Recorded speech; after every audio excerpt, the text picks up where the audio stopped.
Every day I write the book. Chapter 1. Systems versus goals. The moral purpose of your life is the achievement of what you value. You want to gain and keep values. What is valuable? What isn't valuable? That is to be determined by you. You determine what has value for you, for your life. Okay? Okay? Okay? I should do things that are in my best interest and not do things that are not. My life has value. I give my life value by pursuing values to become a valuable person. To myself first and then to others. As in, it's earned value. You are earning your value versus unearned value. What do I value? My health, the people around me, the things that bring me joy. These are things I value. Okay. You might have a goal. Something you might value would be to be a certain shape. So you have a goal to attain that shape. That is your goal. I want to look like this. We are pattern recognition machines. In your mind, there's a certain way you want to look for whatever reason it is, a pattern, and then you set that pattern, you go, that is my goal. When you set a goal, how do you achieve the goal? What you need to do is create a system to achieve that goal. Systems are how you achieve goals. Let's get concrete. So abstract, you might say, every day I write the book, Elvis Costello. What? That's abstract. Every day I write the book. Every day I am doing. Every day I am writing. Every day I am ... What are you doing every day? The actions you take define the person that you are. And having a system to achieve goals is what's going to make you successful. The goals that you set are your own, and they are based on achieving value to you. But to achieve any goal, good, bad, or indifferent, you need a system. You need a system. Systems versus goals. Systems lead to goals.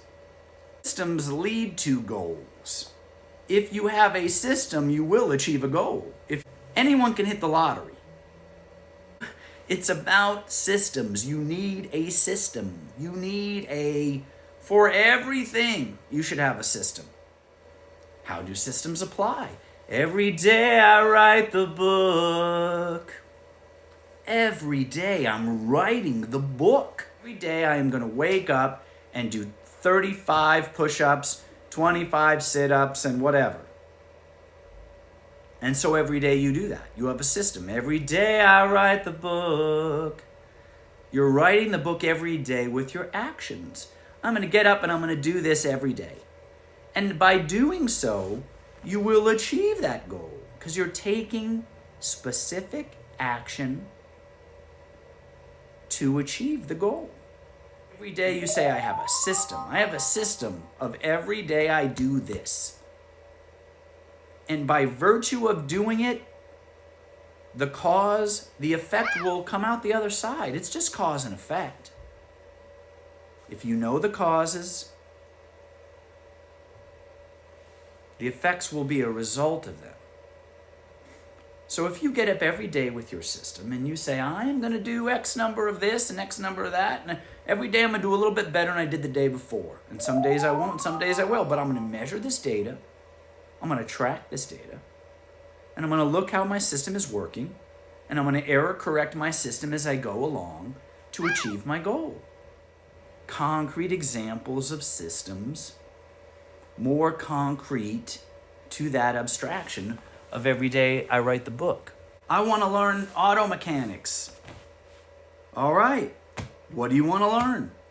Well, start with an immediate problem. I want to fix this thing. I want to install something in this vehicle. I want to change a tire, anything. You have a system. Okay, first, diagnose the problem. Second, do I have the knowledge? If not, go to YouTube, go someplace, watch a video. It's everywhere. Information is everywhere. We live in the greatest period of human history. We live at the peak of human civilization. The peak of human communication, human actualization, conceptualization. We live at the peak of human society. You can talk into your phone, and someone around the world can see it. Everyone can see it. So information, we are in the information age. There's so much information out there for you to access. For you to access whenever you need to access it. It exists. Existence exists. It's there for you. Existence exists. It's there for you. You have to look. You have to absorb the information. You have to discern what of it is true, what of it is false, and how do you do that? You do that by applying it. You do that by questioning it. You do that by integrating and disintegrating it if it doesn't work. So you want to fix something. Don't just say, oh, I wish I knew how. Be curious. Go online. I want to, type in exactly what you want. Just type it in. See what comes up and begin. And then take action towards your goals. Systems. I have a system. I want to do relationships. Systems. It applies to everything. It could be an algorithm. Do you know what an algorithm is? An algorithm, you hear this word a lot lately. An algorithm is a series of steps to take. That's all. You know algorithms. It's a series of steps to take to achieve an objective. Follow this recipe in this order, and the end result will be this birthday cake. Think about the system. What could it be? What could it be? What could the system be? Let's look at emotions and how you can use a system to achieve values in the realm of relationships. If systems are greater than goals, or systems lead to goals, then it doesn't matter what you apply it to, it should work, right? That works for this, but it doesn't work for my problems or what I value. Well, what do you value? You value a loving relationship.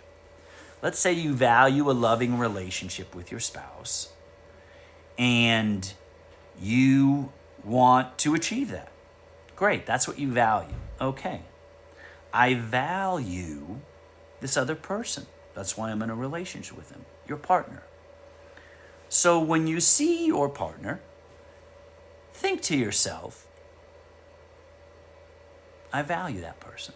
I value this person. When you see them walk through the room, look at them, even without them knowing, and think to yourself, I value this person.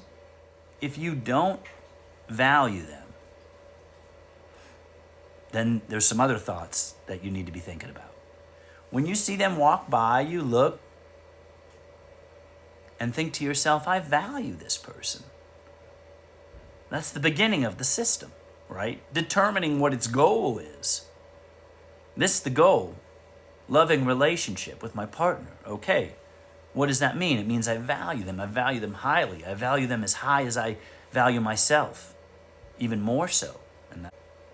So when you see them concretely, you concretely look at them with your eyes. You perceive reality as it exists before you and is interpreted by your consciousness. see that person. I'm giving you a longer look. And then every day you write the book. Okay, I value them. When they walk in and say, hey, can you get the mail? Get the mail. When they say, can you pick up my prescription for me? You get it. Because you value them. Now, some people say they value the other, but they don't show that in their daily actions. So implement a system to achieve values.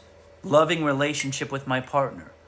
Do the things for her that need to be done so that she can then do the things that she needs to get done. Compounding of interest through shared values is a relationship. And it starts with value and it ends with value, and everything in between is actions towards values, is systems, is recipes, is algorithms. And if you say you value something but you're not doing that, then do you value it? Or are you taking that value for granted? And you can't get unearned value. Ultimately, in the short term you can. Last time we talked about short-term rewards versus long-term rewards. Now we could talk about value in the same text, in the same scenario. Scenario.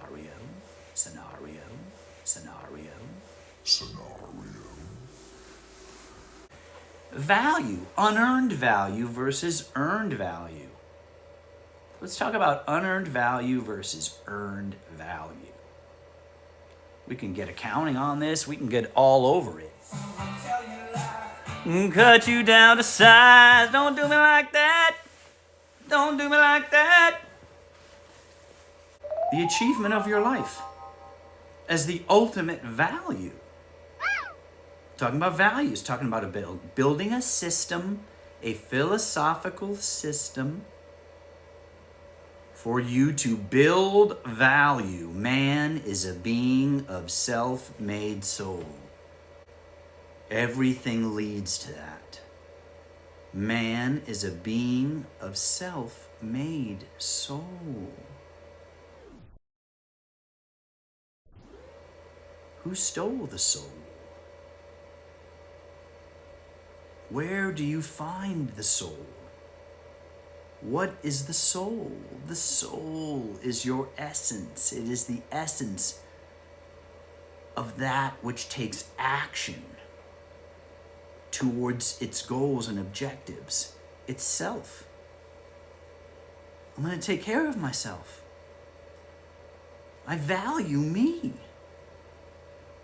And that value is a result of the actions that I take. And whether I am earning it, earning the value. Earned value. You have to earn it. We all start out at 0, and then we earn value. There's nothing intrinsic or inherent or implicit about it. It is tabula rasa. It is tabula rasa. It is tabula rasa. It is a blank slate, and that is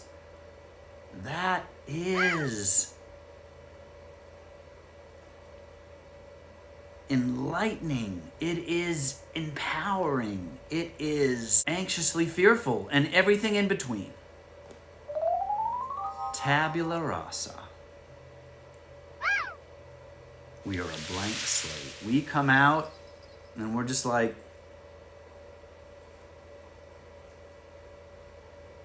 waiting for the picture to come, and the sound, and the feelings of the air, just like, whoa. We don't know anything. The switch is now turned on, and we're like, okay, I am perceiving this reality. Now what? Supercomputer kick in, start cranking algorithms out, systems for knowledge. and learn. Back to value. Earned value versus an unearned value. So when you earn value, you possess value, you offer that value to others through your actions, building relationships that are positive for everyone involved so that everyone achieves abundance and their values. Compounding of interest.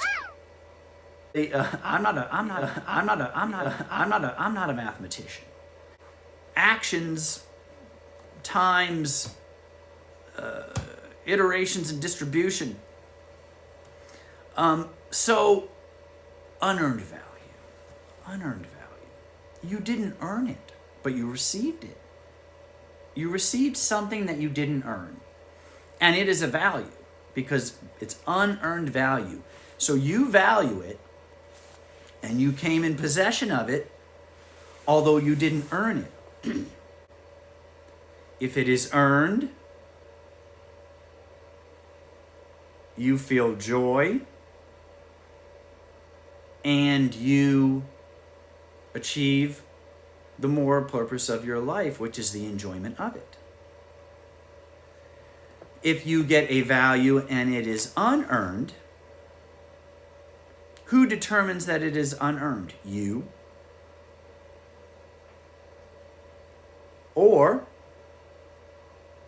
reality.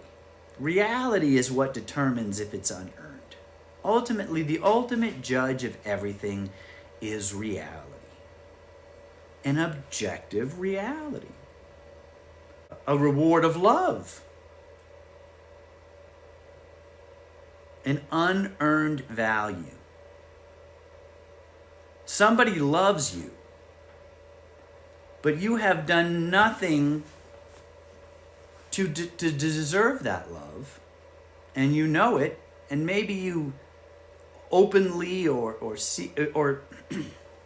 maybe your actions do not denote you valuing someone, but yet they love you. You know that you don't deserve it. You know it. And you know that. And so what that does to you internally, and when you get value and don't feel that you've earned it, which is different than someone who believes they earned it, but objective reality says, no, you didn't earn that. People can delude themselves, and that's the delusion, right? The delusion is you have this unearned value, but you don't want to believe it. You want to believe that it's earned. And you want to create whatever reality in your head to reconcile the fact that that unearned value is value, and that the corollary to that, which is that disvalue that was not earned, that you didn't earn that disvalue, and playing at acey-deuceys. If that's the right word. What's the opposite of value? What's the opposite of value? Not good definitions about the opposite of value. Let's think about it ourselves. And we can go down into whole concept formation, language, symbols. Language is an audio-visual symbol to represent a concept. That's all the word is. A word is an audio-visual symbol to denote a concept. The definition of the word is a file folder, a short form description of the concept, but it is not the concept itself. Definitions, linguistic analysis, all that bad philosophy that is used to control you. You don't want to have any part of it. It's not good. It's bad. If I value something, it is something with which I want to gain it or keep it. The unwanted. Value is Value is the good. High abstractions. Highest abstraction. Plato. Value is the good. Disvalue is the bad. Worthless. Worthless is the closest is the closest, I think, unless we think of something better. Worthlessness. Something you do not want to get and you do not want to keep. Let's say you cheated and you got away with it and you won and you got value and that was it. You're like, oh, okay. And again and again and again. Until you don't even think it's cheating. And depending on the rules of the game, objectively, it may not be because they're so undefined. Well, let's not define them on purpose. If we don't define them, there's no definition of cheating. It depends what the meaning of is. Linguistic analysis to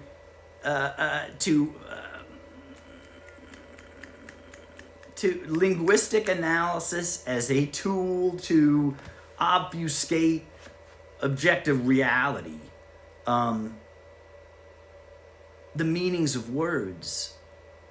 Words denote concepts, and concepts are formed. And if we don't agree on concepts, then we're never going to agree on words or definitions or nothing. That's why conceptualization is so important. And words do mean certain things. And it's the agreement on which these things mean the words that we use that define the culture.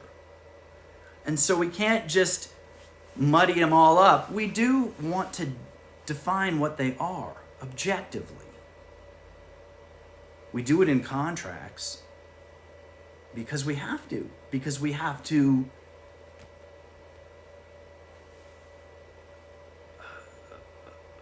pronounce judgment on the outcome based on an objective standard. And that's law, and that's the basis of law, right?